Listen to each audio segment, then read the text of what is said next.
Hello students, आज के lecture में हम स्टडी करेंगे के मैप। हमने पहले स्टडी किया है कि बूलियन एक्सप्रेशन की हेल्प से लॉजिक सिंप्लीफिकेशन कैसे करते हैं। तो लॉजिक सिंप्लीफिकेशन क्या था कि हमारे पास कोई भी वेरिएबल्स के अंदर लॉजिक एक्सप्रेशन दिया हुआ है तो उसको हम छोटा करते थे, उसको हम रिड्यूस करते थे, उसी को हम कहते थे लॉजिक सिंप्लीफिकेशन। तो जब हम बूलियन अलजेब्रा की हेल्प से लॉजिक सिंप्लीफिकेशन करते थे तो हमें बहुत से rules and bylaws and laws याद रखने पड़ते थे। तो वो जो रूल्स और लॉज याद रखने पड़ते थे, सोल्व करते टाइम उनको अप्लाई करना पड़ता था।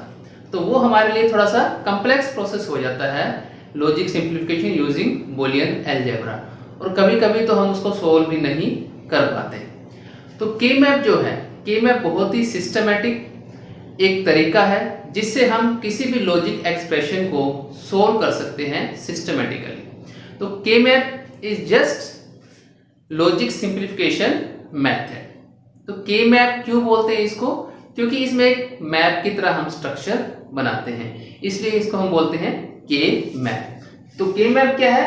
Use for logic simplification. जैसे कि हम लॉजिक बूलियन अलजेब्रा को यूज करते थे लॉजिक सिंप्लीफिकेशन के लिए, उसी तरह से इसको हम यूज करते हैं। और के मैप की हेल्प से हम किन किन चीजों को सोल्व कर सकते हैं। जैसे कि हमारे पास एक ट्रुथ टेबल दी हुई है, तो ट्रुथ टेबल को हमें रिड्यूस करना है, उसका एक्सप्रेशन निकालना है, तो यूजिंग के मैप हम उसको सोल्व कर सकते हैं। हमारे पास स्टैंडर्ड सॉफ्ट फॉर्म दी हुई है तो उसको हम सोल्व कर सकते हैं यूजिंग के मैप। स्टैंडर्ड पोस्ट फॉर्म दी हुई है तो उसको सोल्व कर सकते हैं यूजिंग के मैप।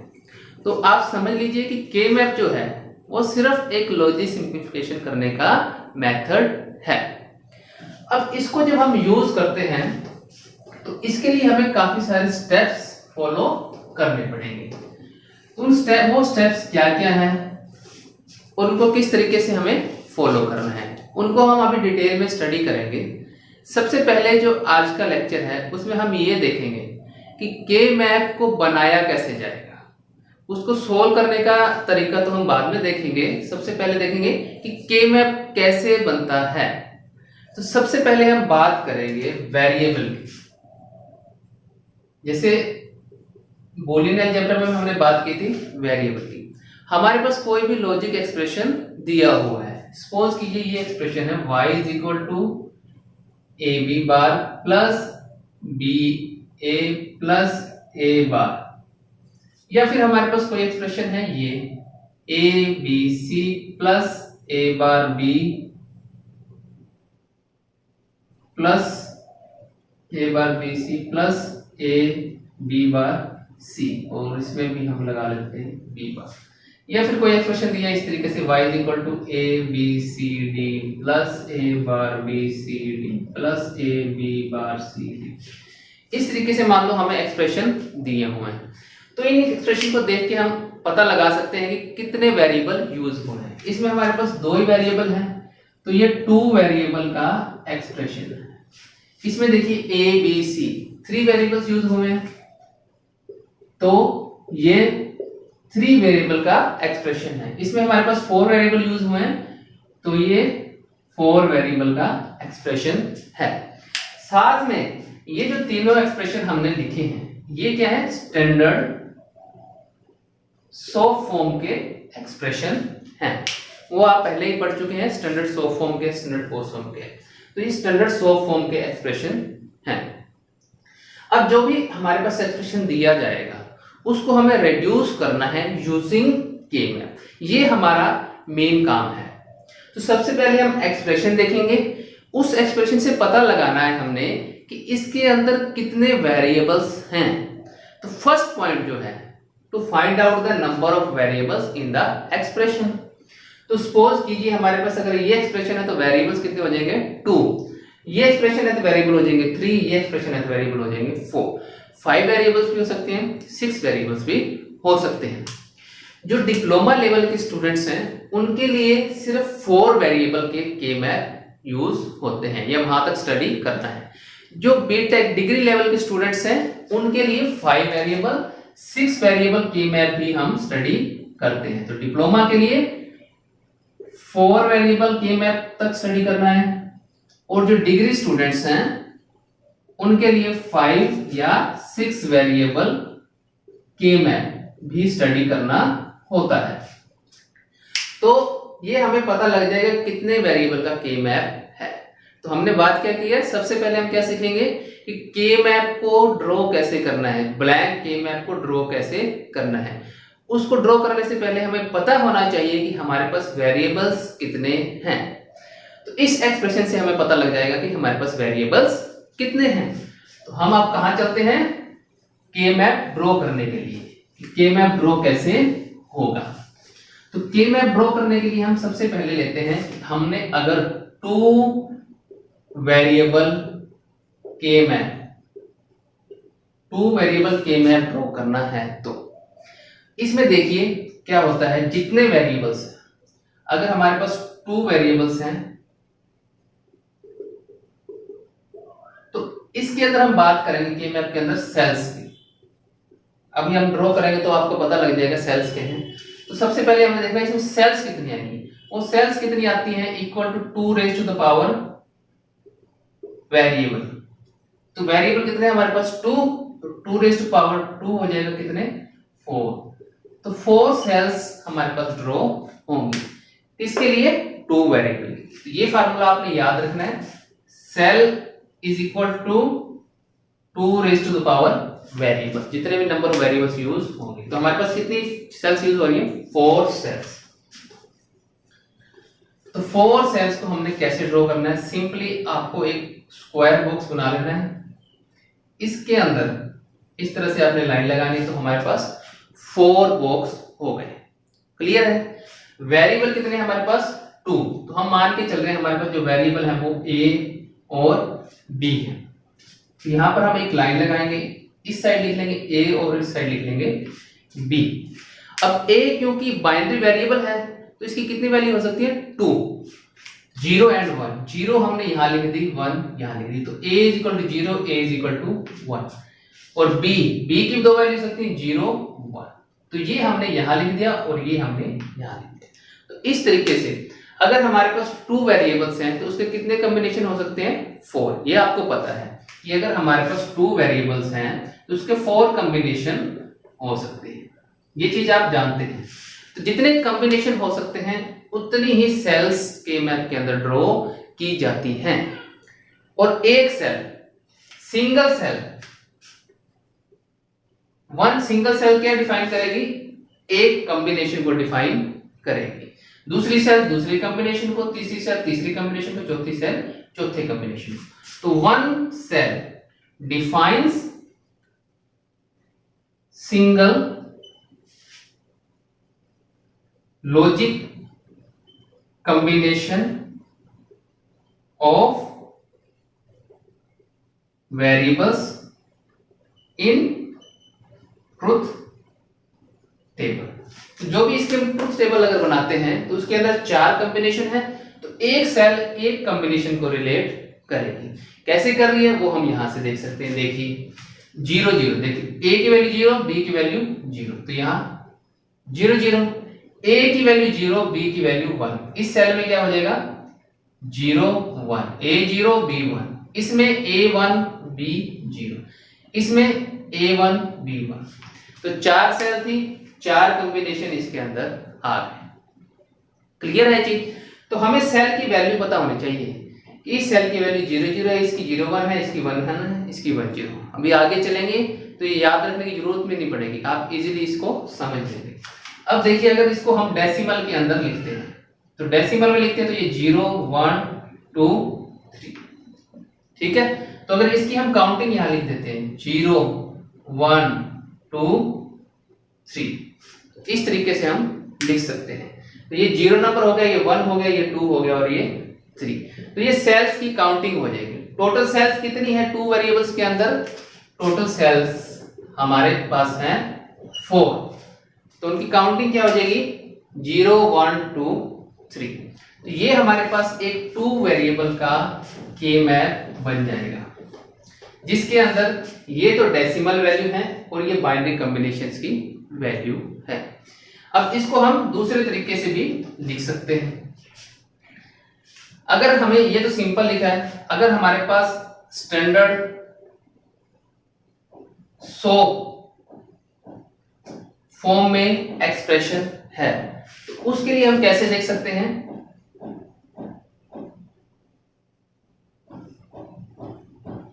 सेम आपका है यहां पर, तो जो a और b है इसको हम लिख सकते हैं a बार और इसको लिख सकते हैं a। 0 को लिखेंगे बार, 1 को लिखेंगे a। स्टैंडर्ड सो फॉर्म में आपने ये पढ़ा हुआ है। इसको लिखेंगे b बार और इसको लिखेंगे b, और यहां हम लिख सकते हैं a bar b bar, a bar b बार। यहां लिख सकते हैं a बार b, यहां लिखेंगे a b बार और यहां लिखेंगे a b। तो इसको हम इस तरीके से लिख सकते हैं। सेम चीज है, 0 0 means a bar b bar, 0 1 means a bar b, 1 0 means a b बार और 1 1 मीन्स a b। तो ये 2 वेरिएबल्स के लिए स्टैंडर्ड सो फॉर्म में हो जाएगा। और जो डेसिमल काउंटिंग है वो सेम रहेगी आपकी, 0 1 2 3। अब ये स्टैंडर्ड सो फॉर्म के लिए था। अगर हमें स्टैंडर्ड पोस्ट फॉर्म के लिए लिखना है, स्टैंडर्ड पोस्ट फॉर्म के लिए हमें 2 वेरिएबल के मैप बनाना है, तो आपका जो स्टार्टिंग है वो सेम रहेगा a b, और इस साइड आपका जो रहेगा वो इनवर्स रहता है। पोस्ट फॉर्म में 0 को a से रिप्रेजेंट करते हैं, 1 को बार से रिप्रेजेंट करते हैं, 0 को ऐसे रिप्रेजेंट करेंगे और 1 को बार से रिप्रेजेंट करेंगे। प्लस जो एक्सप्रेशन लिखना होता है वो हम इस तरीके से लिखते हैं, a plus b bar, a bar plus b, a bar plus b bar. Counting आपकी वही रहेगी, काउंटिंग में कोई चेंज नहीं आएगा। तो ये देखिए 2 वेरिएबल्स के लिए हमने सिंपली ड्रॉ किया, 0 1 की फॉर्म में तो इस तरीके से ड्रॉ होगा, स्टैंडर्ड सो फॉर्म की फॉर्म में इस तरीके से ड्रॉ होगा, और स्टैंडर्ड पोस्ट फॉर्म की फॉर्म में इस तरीके से ड्रॉ होगा। अब अगर आपको ट्रुथ टेबल दी है तो ट्रुथ टेबल से देख के आप वैल्यूज पुट कर सकते हैं। अगर आपको स्टैंडर्ड सो फॉर्म दी है तो ये वैल्यूज पुट कर सकते हैं, स्टैंडर्ड पोस्ट फॉर्म दी है तो वैल्यूज पुट कर सकते हैं। अब वैल्यूज क्या पुट करनी है वो अभी हम धीरे धीरे देखेंगे। अभी हमें सिर्फ देखना है कि हमने के मैप ड्रॉ कैसे करना है।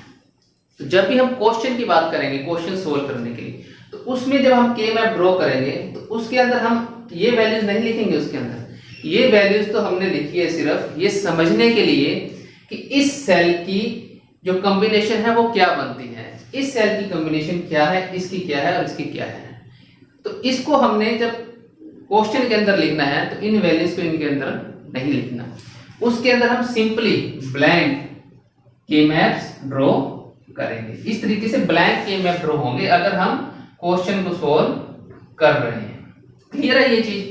उसके अंदर ये वैल्यूज हमें नहीं लिखनी। ये वैल्यू सिर्फ हमने लिखी थी इसलिए कि हमें पता लग जाए कि कौन से सेल का कौन सा कॉम्बिनेशन बन रहा है। तो ये बात होगी हमारे पास 2 वेरिएबल के मैप की।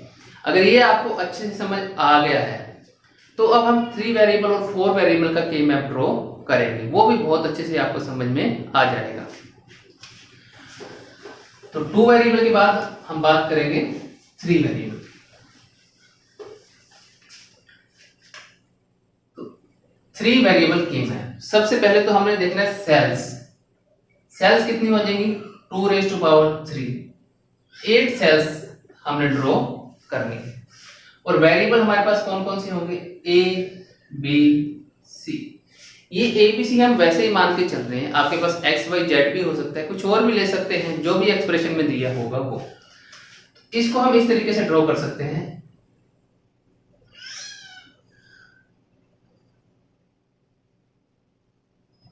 ये देखिए 8 सेल्स होगी हमारे पास, यहां हम लिख लेंगे A B और ये हो गया C।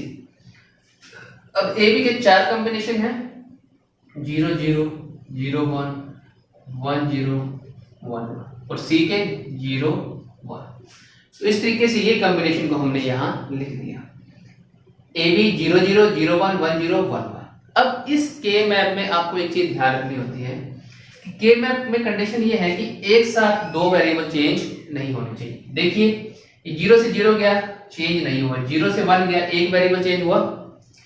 अब यहां से यहां गए तो सिर्फ एक वेरिएबल चेंज हुआ है, यहां से यहां हम जाएंगे, 0 का 1 हो गया और 1 का 0, यानी कि दो वेरिएबल एक साथ चेंज हो रहे हैं। ये कंडीशन के मैप में अलाउड नहीं होती।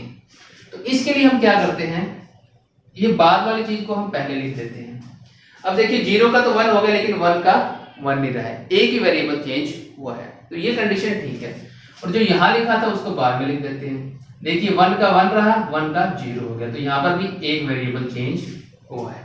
तो इसमें हमने जब भी यहां पर वैल्यूज लिखनी है तो उसमें ये ध्यान रखना है कि 1 वेरिएबल ही चेंज होना चाहिए, 2 वेरिएबल की वैल्यूज एक साथ चेंज नहीं होनी चाहिए। तो ये बहुत ही इंपॉर्टेंट पॉइंट है। जब भी आपने इस तरीके से के मैप बनाना है तो 0 0 0 1 पहले 1 1 आएगा, फिर 1 0। ये बात अपने दिमाग में आप सेट कर लीजिए कि हमेशा ऐसे ही के मैप बनेगा। यहां पर सिंगल वेरिएबल है तो 0 1, क्लियर है चीज।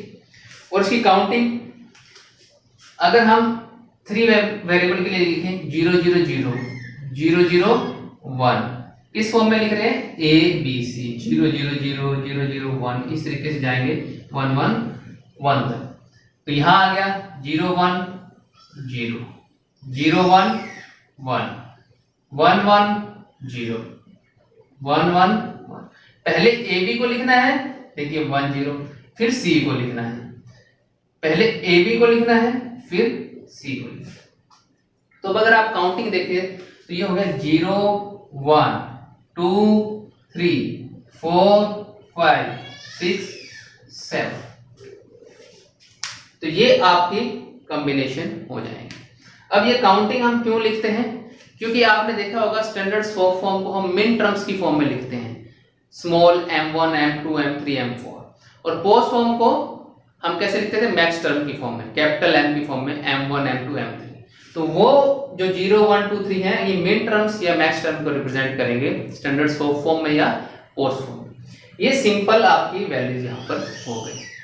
अब अगर इसको आपने स्टैंडर्ड फॉर्म की हेल्प फॉर्म में लिखना है तो कैसे आप लिखोगे, तो ये आपका ट्रुथ टेबल की फॉर्म में हो गया। अब स्टैंडर्ड फॉर्म की तरीके से हम कैसे लिखेंगे, के मैप आपका वैसे ही बनेगा,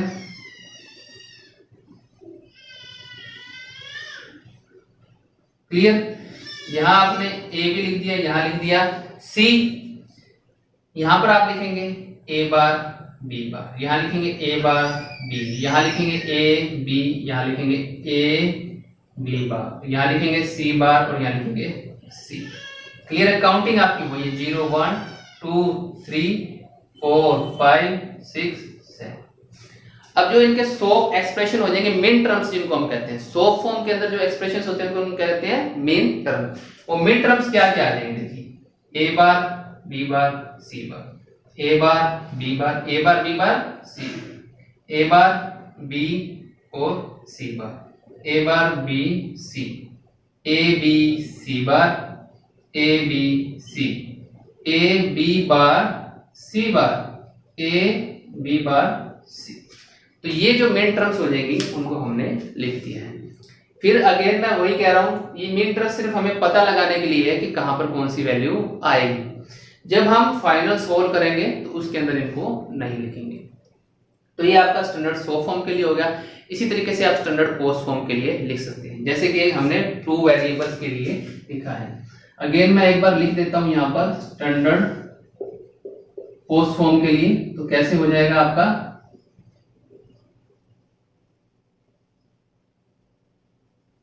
ए बी सी, और यहां पर आपने इनवर्स करना है इसका, यहां आएगा ए बी, यहां आएगा ए बी बार, यहां आएगा ए बार बी बार, और यहां आएगा ए बार बी। 0 को विदाउट बार से रिप्रेजेंट करेंगे, 1 को बार से रिप्रेजेंट करेंगे, सी बार, और यहां वैल्यू क्या आ जाएंगी A B C bar, A B bar C, A B bar C bar, A bar B bar C, A bar B bar C bar, A bar B C, A bar B C. ये कैसे लिखने आपको clear हो गया होगा। सबसे पहले A B की वैल्यूज लिखनी है, उसके साथ जो भी सी की वैल्यू है वो अटैच करनी है। तो ये स्टैंडर्ड पोस्ट फॉर्म के लिए हो जाएगा। काउंटिंग आपकी वैसे रहेगी 0 to 8। तो ये हो गया हमारा 3 वेरिएबल के मैप। अब हम बात करते हैं 4 वेरिएबल के मैप की। ये हम क्या क्या सीख रहे हैं, सिर्फ हम ये सीख रहे हैं कि आपको के मैप ड्रॉ कैसे करना है। 4 वेरिएबल के लिए देखिए सेल्स कितनी हो जाएंगी, 2⁴ is equal to 16 cells. A B C D 4 variable हमने मान लिए। तो सबसे पहले आपने 16 सेल्स बना लेनी है।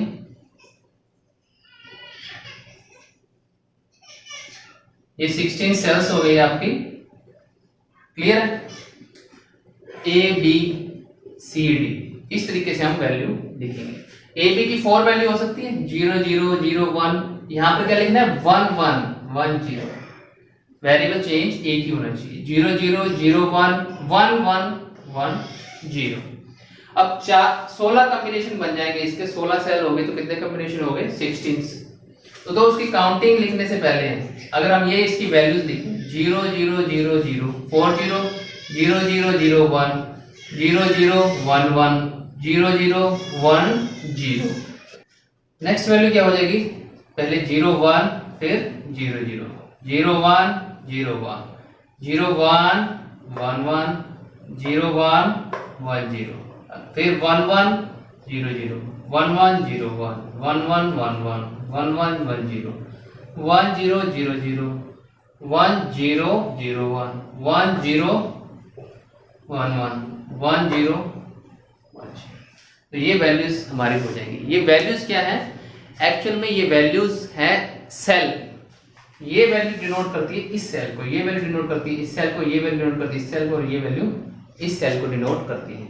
तो अगर हम 4 वेरिएबल का के मैप बना ले, के मैप नहीं सॉरी, हम उसको कॉम्बिनेशन में लिख देते हैं 0 0 0 0 0 0 1 0 0 1 0 0 0 1 1 इस तरीके से। और इनकी जो डेसिमल वैल्यू हो जाएगी 0 1 2 3, तो इस तरीके से चलेंगे ये 1 1 1 1 तक, ये आएगी वैल्यू 15। ये आप जानते हैं कैसे बनाते हैं हम टेबल। तो 0 से 15 तक कॉम्बिनेशन बनेंगे A B C D। तो हर कॉम्बिनेशन में एक वैल्यू होगी, तो वो वैल्यू कॉरस्पॉन्ड करेगी एक सेल में। तो 16 सेल हैं और 16 आपके पास कॉम्बिनेशन है, तो 16 वैल्यूज रहेंगी और 16 ही उसमें डेसिमल वैल्यू रहेंगी। तो अगर हम डेसिमल में लिखें तो देखिए ये क्या आ जाएगा 0 1 3 2, क्योंकि आपको यहां पर चेंज किया हुआ है ना, तो ये काउंटिंग स्किप होगी 0 1 2 3 4 5 6 7, इस पूरी कॉलम को स्किप करेंगे क्योंकि ये वैल्यू चेंज है। 8 9 10 11 12 13 14 15। अब आप इस टेबल में देख सकते हैं, अगर हमने 1 0 1 0 लिखा है तो उसकी वैल्यू कितनी थी 10। देखिए 1 0 1 0 10, इस तरीके से उसका कोरस्पॉन्ड वैल्यू हमने लिख दी है। तो ये आपका 4 वेरिएबल का के मैप बन जाएगा। क्लियर है। स्टैंडर्ड सोप फॉर्म के लिए और स्टैंडर्ड पोस्ट फॉर्म के लिए कैसे बनेगा, जैसे हमने 2 वेरिएबल का बनाया, 3 वेरिएबल का बनाया, वैसे ही हम 4 वेरिएबल का बना सकते हैं। मैं यहाँ पर बना नहीं रहा, इसमें आप काफी टाइम लग जाएगा क्योंकि ये सेम है, इसलिए इसको बनाने की जरूरत नहीं है। सिंपल जैसे एक चीज मैं बताऊं, स्टैंडर्ड सोप फॉर्म में अगर हम लिखेंगे, इसमें स्टैंडर्ड सोप में अगर हम लिखेंगे तो यहाँ क्या लिख देंगे A बार B बार, यहाँ लिखेंगे A बार B, यहाँ लिखेंगे A B और यहाँ लिखेंगे A B बार। इस तरीके से यहाँ पर C बार B बार और हम इस तरीके से लिखेंगे। और ये जो वैल्यूज आएगी 0 0 0 ना कॉरस्पॉन्ड करके ये वैल्यू कॉरस्पॉन्ड करेगी A bar B bar C bar D। इस तरीके से हम वैल्यू इसमें लिख सकते हैं। अगेन मैं बार बार आपको यही कह रहा हूं, ये सिर्फ सेल की वैल्यूज हैं, नथिंग एल्स। इससे हम कोई के मैप में वैल्यूज पुट करने वाले नहीं हैं, इसके हेल्प से हम वैल्यूज पुट करेंगे। सिर्फ आपने याद रखना है कि ये सेल की कोरस्पॉन्डिंग वैल्यू है। तो ये आपका 4 वेरिएबल के मैप हो जाएगा। सोप के लिए, पोस्ट के लिए ड्रा करना है तो A B आएगा पहले, यानी कि 0 के लिए A और 0 के लिए B, और अगर 1 है तो उसके लिए बाहर आएगा। इस तरीके से हम ड्रॉ कर सकते हैं। तो ये हमने ड्रॉ करना सीखा 2 3 और 4 वेरिएबल के मैप कैसे ड्रॉ करने हैं। अब जब हम बात करेंगे क्वेश्चन सॉल्व करने की, तो हमने क्या ड्रॉ करना है के मैप। अगर हम 4 वेरिएबल की ही बात करते हैं कि 4 वेरिएबल का के मैप बनाकर हमने क्वेश्चन को सोल्व करना है, तो आपने सिर्फ 4 क्वेश्चन पॉइंट ऑफ व्यू के मैप कैसे बनाना होता है। आपको सिंपली अगर 4 वेरिएबल का है तो यहां आपने वैल्यू लिख लेनी है ए बी सी डी, और 16 सेल ड्रॉ कर लेनी है आपने। 16 सेल्स ड्रॉ हो गई, यहां पर वैल्यू लिख देनी है। यहां पर आप दोनों वैल्यू लिख सकते हैं इस तरीके से 0 0 0 1 1 0 1 सॉरी 1 1 1 0 0 0 1 1 1।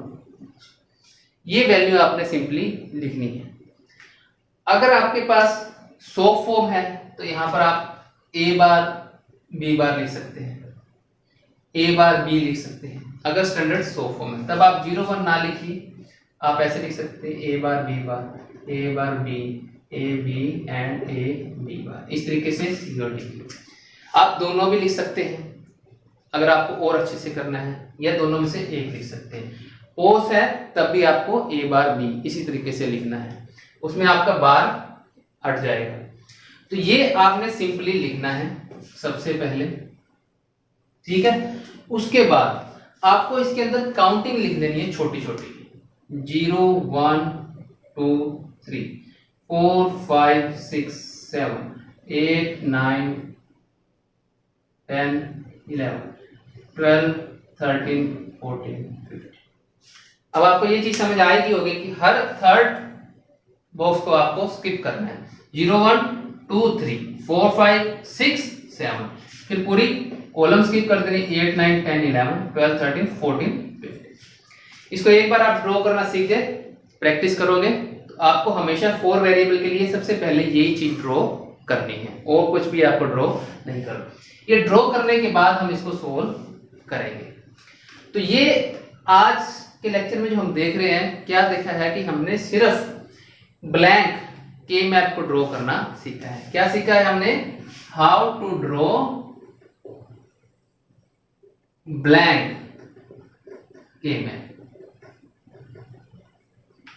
अब ब्लैंक के मैप ड्रॉ करने के बाद क्वेश्चन को सोल्व कैसे करना है, उसके लिए कुछ स्टेप्स हैं।